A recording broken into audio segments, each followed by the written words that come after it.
Hello everyone, कैसे हैं आप लोग। मैं शशांक, कैरियर क्रिएशन से। आज हम लोग एक मई से फ्रॉम 1 मई, 1 मई का हम लोगों ने स्टार्ट किया है करंट अफेयर्स। आज से हम रेगुलर करंट अफेयर्स यहाँ पे डिस्कस करेंगे। हमारा मोटिव ये है कि आपका एग्जाम में जो भी करंट अफेयर्स आते हैं वो हम डिस्कस करें। करंट अफेयर्स के अलावा क्लैट एग्जाम हम लोग अभी टारगेट कर रहे हैं। क्लैट जो कि लॉ एंट्रेंस यूजी के लिए होता है। अगर आप लोग क्लैट इस साल लिख रहे हैं दिसंबर के महीने में, तो आप लोग हमें फॉलो करें। हम लोग करंट अफेयर्स, लीगल अपडेट्स और बाकी जितने सब्जेक्ट्स हैं जो कि क्लैट में पूछे जाते हैं उसके सवालों को हम डिस्कस करेंगे। और हम बहुत ही जल्द क्लैट से रिलेटेड अपना एक क्रैश कोर्स लॉन्च करेंगे। और मॉक टेस्ट के लिए आप लोग हमारे साथ जुड़े रहें और डेली क्विज के लिए आप हमारी वेबसाइट विजिट कर सकते हैं। तो 1 मई 2024 का करंट अफेयर हम अभी यहाँ देखते हैं। तो सबसे पहले जो हमारा पहला न्यूज़ है वो Indian navy launches LSAM-20 barrage. Basically क्या है इसको डिटेल में देखते हैं। आप सभी को पता है इंडियन नेवी ने लॉन्च किया अपना सिक्स बराज लॉन्च किया है, जो कि बेसिकली LSAM-60 यार्ड 130 सीरीज का है। इसका नाम आपके सवाल एग्जाम में पूछ सकते हैं कि क्या इसका बेसिकली नाम क्या है। तो एन्यूमिनेशन कम ट्रैक्टो कम मिसाइल बराज है हमारा।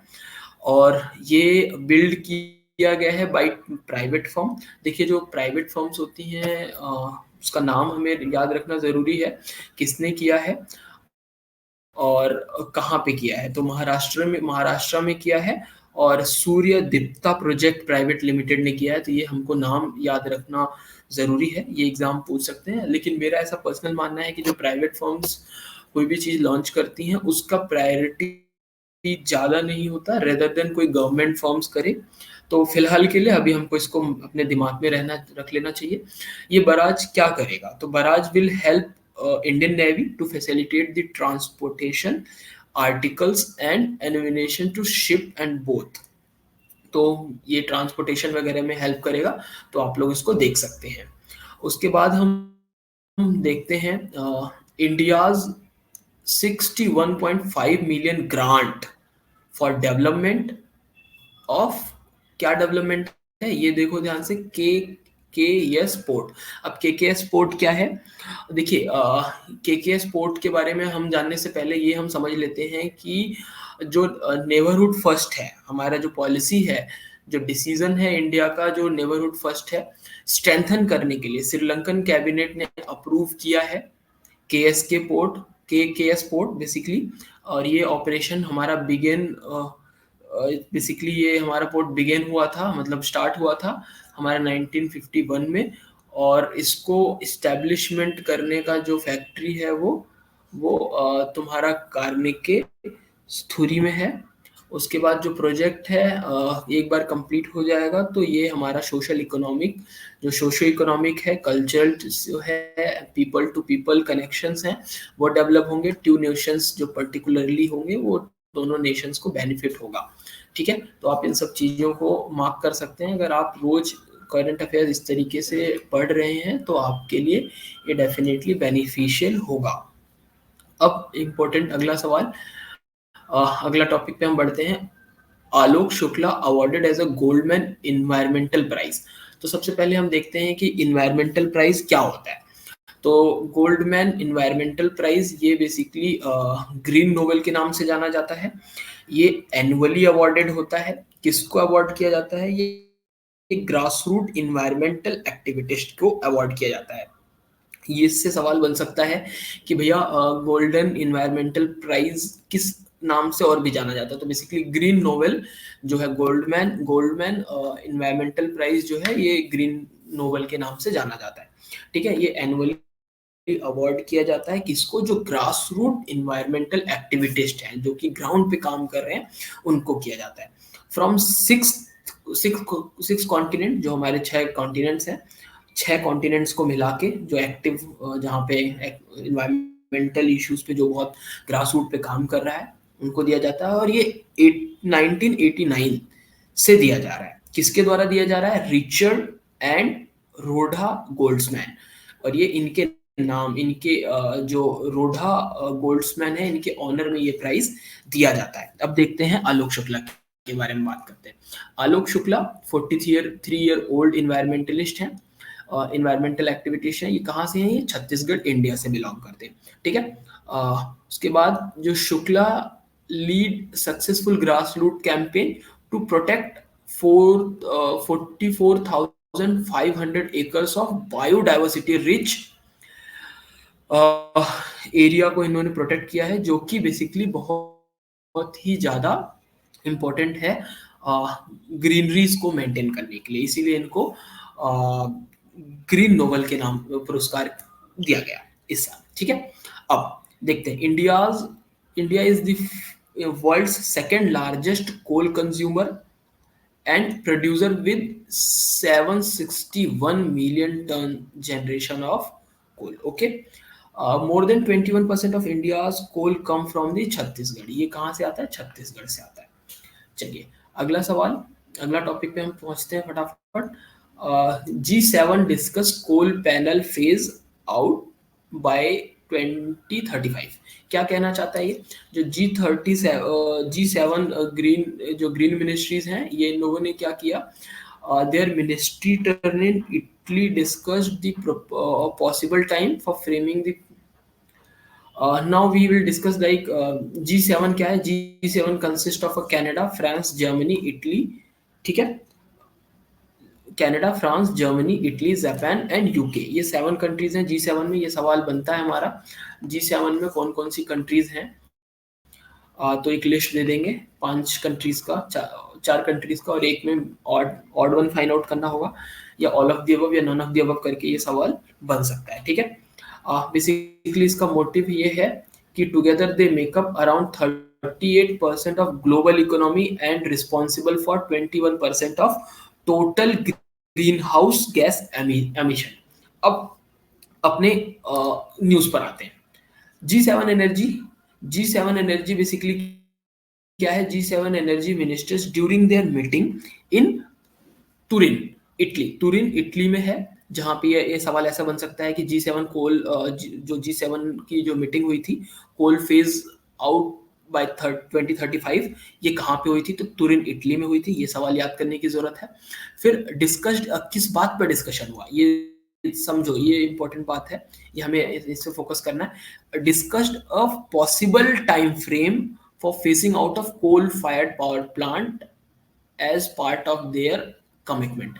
इनका कमिटमेंट है कि हम कोल एमिशन जो है, जिससे कि पोल्यूशन होता है, उसको हम कितने जल्दी खत्म कर दें, ताकि हम जो ग्रीन रेवोल्यूशन, जो ग्रीन एनवायरनमेंट की तरफ है, हम वो अपना कदम बढ़ा सकें। तो ये इसके ऊपर बेसिकली डिस्कशन हुआ, और डिस्कशन किस लिए हुआ? ये चीज जागृत करने के लिए कि यूनाइटेड नेशन COP21 जो क्लाइमेट समिट है, जो दिसंबर में है होगा, इसको प्लेज करने के लिए कि हमें कोल, ऑयल और ये सारे जो इश्यूज हैं, इस पे हम अच्छी तरीके से एक सॉल्यूशन बना सकें, और जो भी ग्रीन इन्वायरमेंट है उसको हम प्रोटेक्शन दे सकें, ठीक है। फिर अगला न्यूज है, अगला न्यूज पर डिस्कशन करते हैं। IMF approve 1.1 billion loan to Pakistan. Again देखिए, हम अक्सर ये न्यूज देखते रहते हैं। IMF, वर्ल्ड बैंक, ये लोग अक्सर कंट्रीज लाइक पाकिस्तान को कुछ कुछ फंड देते हैं। हमें ये चीज समझना होगा कि IMF ने अप्रूव किया कितना फंड। वैसे ये एग्जाम पॉइंट ऑफ व्यू से इतना इंपॉर्टेंट नहीं है, बट हाँ, IMF के बारे में हमें पढ़ना होगा, वर्ल्ड बैंक के बारे में पढ़ना होगा, ये सारी चीजें हमारे लिए इंपॉर्टेंट है। तो वो देख लेते हैं, क्योंकि पाकिस्तान का तो अक्सर ये लोग लोन साल में 10-20 बार लेते ही रहते हैं। तो हम एक बार फाइनल एग्जाम के टाइम में देख लेंगे कि कौन सा लोन कब लिया गया और कितना रिलेवेंट है, कितना इंपॉर्टेंट है, ठीक है। तो अभी फिलहाल हम इसको ज्यादा रीड ना करने की बजाय ये देखते हैं कि IMF क्या चीज है। IMF एक इंटरनेशनल फाइनेंशियल इंस्टीट्यूशन है, इसका हेडक्वार्टर वाशिंगटन DC में है, ठीक है। इट वॉज फाउंडेड इन 1944, ठीक है। ये चीज यहाँ पे याद करने की जरूरत है। और कौन से कॉन्फ्रेंस में इसको फाउंड किया गया था? ये ब्रेटन वुड्स जो कॉन्फ्रेंस था, उसमें इसको किया गया था, ठीक है। करेंटली 190 मेंबर्स हैं IMF में, ठीक है। अगला सवाल, Indian space situational assessment report ISSAR report 2023 आई है। क्या रिपोर्ट है एक बार देखते हैं। Indian space situational assessment report basically ये कंपाइल्ड है completely ISRO system of safe and sustainable space operation के लिए। देखिए सस्टेनेबल स्पेस ऑपरेशन क्या है, जैसे हम सस्टेनेबल इन्वायरमेंट के बारे में पढ़ते हैं, सस्टेनेबल डेवलपमेंट के बारे में पढ़ते हैं, वैसे ही हम sustainable space operation program management है। क्या है ये चीज? ये है कि हमें देखिए स्पेस सेक्टर में हमको जो हमारा स्पेस है वहाँ पे बहुत सारी चीज़ें साइंटिफिक रिसर्च करना है, एक्सप्लोर करना है, सब चीज़ें बहुत अच्छा करना है, but it should be done sustainably. ऐसा नहीं है कि आज हम कर रहे हैं और फ्यूचर जनरेशन को इससे कुछ लॉस हो। तो हमें सस्टेनेबल एंड सेफ सिस्टम के ऊपर हमें काम करना है। इसी से रिलेटेड एक कंपाइल्ड रिसर्च पब्लिश हुई है। एक बार देखते हैं ये रिपोर्ट क्या कह रही है। बेसिकली ये रिपोर्ट बेसिकली इसरो द्वारा रिलीज किया गया है, जो कि जिनके चेयरमैन एस स्वामीनाथन हैं।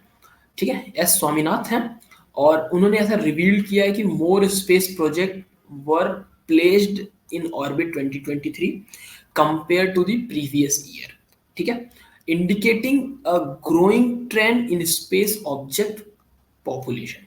ठीक है, 3,143 objects added in 2023 from 212 launches in orbit break। ठीक है, आगे देखते हैं। टोटल 117 इंडियन सैटेलाइट लॉन्च हुआ 31 दिसंबर 2023 तक, and 3 active Indian deep space mission, जिसे कि हम सभी जानते हैं, चंद्रयान 2, उसके बाद आदित्य L1 और चंद्रयान 3। जो इसका मेन जो प्रोजेक्ट, इनका जो मेन प्रोजेक्ट था हमारा इसरो का, ये लॉन्च हुआ। अब ये चीज देखने की बात है, India change the United nation working up on long term sustainability outer space. तो हम लोग यूनाइटेड नेशन के साथ मिलके ग्रुप करके एक बहुत ही सस्टेनेबली प्रोजेक्ट पे काम कर रहे हैं, जो कि हमारे लिए बहुत इंपॉर्टेंट है। देखिए आज इस करंट अफेयर सीरीज का पहला दिन है। आगे हम और चीज़ें करेंगे और ग्रोथ करेंगे इसमें, और धीरे धीरे 1 मई से हमने प्लेज लिया है कि हम क्लैट को बहुत अच्छी तरीके से क्रैक करेंगे। हमारा टारगेट है कि हम एक अच्छे कॉलेज में प्लेस हों। इसलिए सभी से रिक्वेस्ट है कि आज से स्टार्ट करते हैं। हम लोग कल से और नए नए सब्जेक्ट्स पे बात करेंगे, नए नए करंट अफेयर्स को डिस्कस करेंगे, और स्टैटिक जीके पर भी हम धीरे धीरे एक सीरीज लॉन्च करेंगे, जिससे कि आपका जो स्टडी है वो उसमें किसी भी प्रकार की कोई कमी ना आए और आप बहुत ही अच्छी तरीके से स्टडी को कंप्लीट करें। सो अभी के लिए ओके, टाटा बाय बाय, मिलते हैं कल। धन्यवाद।